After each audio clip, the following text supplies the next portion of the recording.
자, 시조 세 편입니다. 일단 시조의 특징, 기본적인 시조의 특징을 좀 알아봅시다.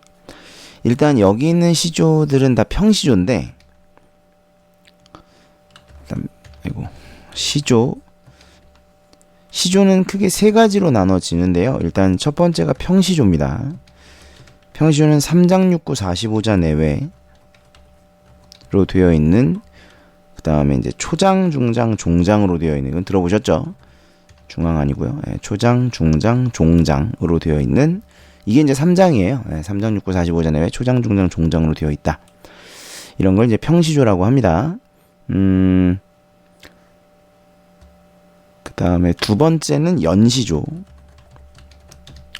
연시조는 평시조의 형태가 여러 수 이어져 있는, 이걸 연시조라 그래요. 이해되시나요? 평시조가 초장, 중장, 종장, 이게 이제 세 줄짜리가 한 뭉태기가 있겠죠. 그걸 이제 수라고 하는데, 그 수가 한 수, 두 수, 세 수 이렇게 더 있는 거예요. 평시조는 하나만 있는 거죠. 연시조는 그게 여러 개 있는 겁니다. 그걸 이제 연시조라고 하고요. 얘네들의 특징이 있어요. 평시조와 연시조의 특징, 공통적인 특징이 있습니다. 뭐가 있냐면, 일단 사음보입니다. 사음보라는 것은 이제 한 텀을 4개로 끊어 읽는 거죠. 그걸 사음보라고 해요. 그 다음에 양반문학이에요. 양반문학이기 때문에 어떤 내용들이 주로 들어가냐면 자연친화 그리고 유교적 가치관을 이야기하는 작품들이 많습니다. 물론 다 그런 건 아니에요. 다 그런 건 아니고 이제 뭐 다른 주제들이나 내용들도 있지만 가장 많이 이제 등장하는 것들이 자연친화 그리고 유교적 가치관은 이제 충효열 뭐 이런 거죠. 그래서 이런 내용들이 주로 드러나는 것이 평시조와 연시조의 특징입니다. 자, 그 다음에 세 번째, 세 가지가 있는데 세 번째는 사설시조가 있어요.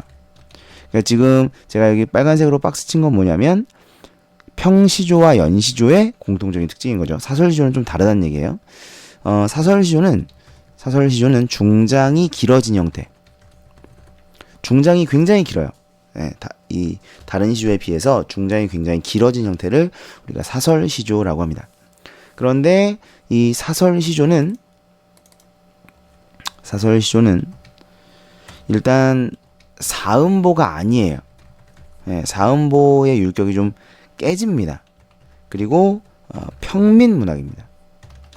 평민문학. 그러니까 평민문학이다 보니까 평민들은 이렇게 운율 맞추는 걸 좀 힘들어했죠. 뭐 이렇게 그런 걸 즐겨하는 스타일들도 아니었고, 그래서 이제 음보율이 깨지게 되는 거고, 그 다음에 평민문학이라서 대체로 어떤 내용들이 많냐면 해학과 풍자가 많아요. 물론 이제 무조건 있는 건 아닙니다. 근데 이제 해학과 풍자가 좀 많이 드러난다. 그래서 평시조, 연시조, 사설시조까지 좀 특징을 알아두셔야 되겠습니다. 시조는 여러분이 배우시는 가장 기본적인 고전시가이기 때문에 특징을 좀 잘 알아두실 필요가 있겠습니다. 지금 여기 있는 시조들은 모두 평시조예요. 그 글쓰기도 나와 있죠. 왼쪽에 보시면 원천석, 송순, 황진이가 쓴 각각 시조들이 있는데, 그러니까 평시조니까 양반문학이겠죠. 사음보겠죠. 3장 6구 45자 내외겠죠. 뭐 이런 특징들을 이제 알고 계셔야 된다는 얘기입니다. 자, 이제 내용을 한번 볼게요. 눈 맞아 휘어진 대를, 자, 여기서 눈은 부정입니다. 여러분, 고전시가에 나오는 눈은 거의 다 부정이에요. 고전시가에서의 눈은 다 시련과 고난을 뜻하기 때문이죠. 그런데 눈을 맞아서 휘어진 대, 여기서 대는 대나무인데요. 이 대는 여기서 긍정이겠죠? 대나무. 보통 대나무가 뭘 뜻합니까? 대나무는 굽히지 않기 때문에 지조와 절개를 뜻하는 경우가 많고, 그래서 지조와 절개를 지키는 건 충신이죠. 그래서 이제 위에 보시면 절개를 지키고 있는 충신이다 이렇게 나와 있죠. 자, 눈 맞아 휘어진 대나무를 누가 굽었다고 했던가? 그러니까 누군가가 말한 거예요. 눈이 내렸어요. 겨울에 눈이 내리니까 대나무가 이제 눈을 맞으니까 어때요? 살짝 휘어지겠죠. 눈이 이제 무겁게 쌓이면 대나무가 살짝 휘어집니다. 그렇게 휘어져 있는 대나무를 보고 누군가가 대나무가 굽었네 라고 이야기했다는 거예요. 근데 지금 이 글을 쓰고 있는 이 사람은 거기에 별로 동의하고 싶지 않은가 봐요. 누가 굽었다고 하더냐? 이 말은 굽지 않았다 라는 뜻인 거죠. 그 다음 보시면 굽을 절이면 눈 속에 푸르겠는가? 네. 그러니까 굽지 않는다는 거예요. 굽을 절이라면 눈 속에 푸르지도 않는다. 이런 말인 거죠. 이해되시나요? 네. 그래서 굽을 절이라면 눈 속에 푸르겠는가? 푸르지도 않을 것이다. 굽힐절개였다면 눈 속에 푸르지도 않았을 것이다. 이런 말이죠. 자, 여기 뭐 쓰였습니까? 서리법 쓰였죠? 아이고. 네. 왜 이래? 네. 서리법 쓰였습니다. 이거 아셔야 돼요. 서리법을 통해서 시적 화자의 지조와 절개를 강조하고 있죠. 그래서 굽을 절이면 눈 속에 푸르지도 않았을 것이다. 아마도 세한고절이 뭐냐면 차가운 세상에 홀로 절개를 지키는 이는 이런 뜻이에요. 그러니까 차가운 세상에 홀로 절개를 지키는 이는 너뿐인가 하노라. 여기서 너는 누굽니까? 네, 대나무죠. 그런데 대나무를 너라고 했으니까 뭐가 쓰인 거예요? 네, 의인법이 쓰인 거죠. 그죠? 됐습니까? 그리고 너라고 했으면 이건 제가 맨날 얘기하는 건데 너라고 하면 뭐가 사용된 거예요? 그렇죠. 청자가 설정된 겁니다. 청자가 설정된 거고 말을 건네는 방식이 활용되고 있는 거예요. 이거 꼭 기억하셔야 돼요. 그러니까 문제가 나올 때 항상 이제 이런 게 나올 수 있거든요. 뭐 말을 가나 다에 대한 설명으로 뭐 적절한 것은 또는 적절하지 않은 것은 이렇게 해놓고 말을 건네는 방식을 활용하여 뭐 이렇게 나올 수가 있기 때문에 이런 건 좀 알아두셔야 됩니다. 그래서 너라고 하면 너, 당신, 그대 뭐 이런 거 나오면 다 청자 설정이고 말을 건네는 방식이다. 이렇게 이해를 해주셔야 되겠습니다. 자, 내용은 세한고절 나왔으니까요. 절개겠죠? 네, 절개. 여기 이제 설명이 나와 있는데 고려왕조에 대한 충절이에요. 그러니까 이거 보면 딱 이제 다 이해가 돼야 되는데, 그러니까 눈 맞아 휘어진 데에서 이 눈, 시련과 고난은 바로 고려왕조가 멸망해가는 상황. 그러니까 조선을 건국하려는 세력들이 있었죠. 그 당시에. 그 세력들을 뜻한다고 볼 수가 있겠죠. 눈은. 그리고 화자의 입장에서는 당연히 그 세력은 부정적 세력일 겁니다. 그리고 이제 고려왕조에 대한 충절을 지키고자 하는 사람들이 바로 대입니다. 대나무. 그리고 세한고절이죠. 차가운 세상에 절개를 지키는 사람. 제가 아까 말씀드렸잖아요. 양반문학에서는 자연 친화와 유교적 가치관이 많이 나온다 그랬는데 충절은 유교적 가치관의 대표죠. 그래서 양반문학의 특징이 드러난다. 이렇게 보시면 되겠고요.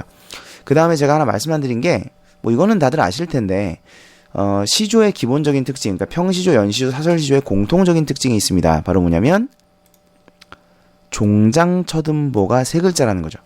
그렇죠? 종장처등보 세 글자 이거 기억하셔야 되고 뭐 아시겠지만 세 글자.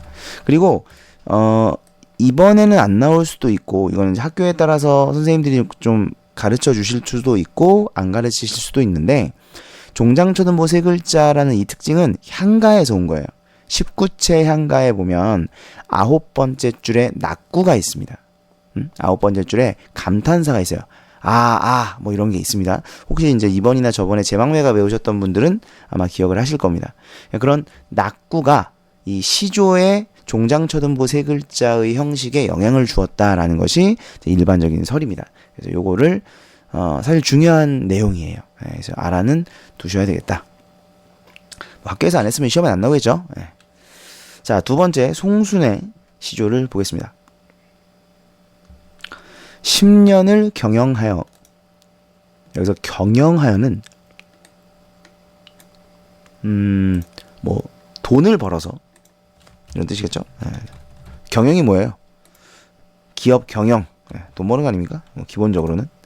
자, 10년을 경영하여 10년 동안 돈을 열심히 벌어가지고 초려삼간을 지어내니. 초려삼간은 방 3칸짜리 초가집이에요. 방 3칸짜리 초가집인데, 그럼 요새는 사실 이제 거의 방이 3칸이죠. 집, 뭐 이렇게 보통 식구들이 사는 집을 보면 뭐 3칸짜리 집이 이제 기본적인 집입니다. 뭐 이제 4식구 정도 살 때 부모님이 한 방 쓰시고, 그 다음에 이제 나머지 두 형제가 방을 하나씩 쓰고 뭐 이런 경우가 많죠. 물론 아닌 경우도 있죠. 저는 방 2개 쓰는데요. 뭐 그러실 수도 있고요. 그러세요. 그러시든가요. 아무튼 내 할 바가 아니고 그거는 어쨌든 방 3칸짜리 초가집인데 옛날에는 사실 방 3칸짜리 초가집이면 굉장히 작은 거예요. 옛날에는 이제 대가족이었고 그러다 보니까 이제 그 양반들 집을 보면 뭐 안채, 사랑채, 행랑채 막 이렇게 따로 있고 각각의 채마다 방이 막 3-4개, 5개 막 이렇게 있었거든요. 그러니까 초려삼가는 굉장히 작은 집이다. 이 얘기를 하고 싶었어요. 초려삼가는 굉장히 작은 집을 뜻해요. 그래서 그 위에 보시면 뭐라고 되어 있습니까? 안분지족이라는 말이 나오는 거예요. 이해되세요? 그러니까 이거는 굉장히 작은 집이다. 그러니까 10년 동안 경영을 해서 아주 작은 집 하나를 지은 거예요. 그리고 나 한 칸, 달 한 칸. 달 아시죠? 문. 그리고 청풍. 맑은 바람이죠. 맑은 바람. 그러니까 3칸이잖아. 한 칸엔 내가 살고, 한 칸엔 달이 살고, 한 칸에는 청풍이 살게 하겠다는 거죠.